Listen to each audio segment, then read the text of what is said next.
का आश्रय लेना पड़ता है। तो भागवत जी की महात्म को बतलाने के लिए महर्षि वेदव्यास ने 6 अध्यायों को पद्म पुराण से लेकर के भागवत जी का महात्म बतलाया। प्रथम श्लोक आया अनुष्टुप छंद में, सच्चिदानंद रूपाय विश्वोत्पत्त्यादि हेतवे तापत्रय विनाशाय श्री कृष्णाय वयं नुमः। बड़ा प्यारा श्लोक आया। इस श्लोक में भगवान के स्वरूप को दर्शाया गया है कि हमारे नारायण का, हमारे प्रभु का स्वरूप कैसा है।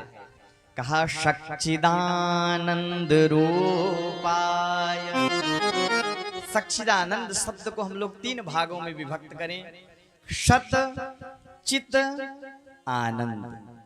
संक्षिप्त व्याख्या करें श्लोक इस शब्द की तो कहा सत्य, जो सत्य है वही परमात्मा है।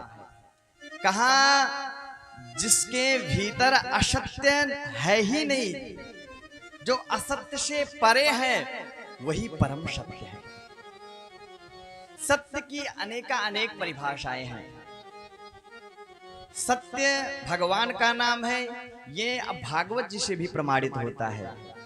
भागवत जी के 10वें स्कंद का 3रा अध्याय, जब भगवान मां देवकी के गर्भ में आए, सारे देवता आकाश में आकर के पुष्प वृष्टि करते हुए भगवान की स्तुति कर रहे हैं, गर्भस्थ स्तुति।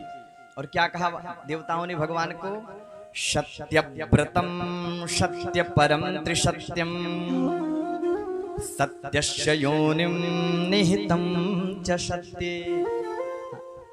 भागवत जी के भी श्लोक कह रहे हैं कि वो परमात्मा सत्य है।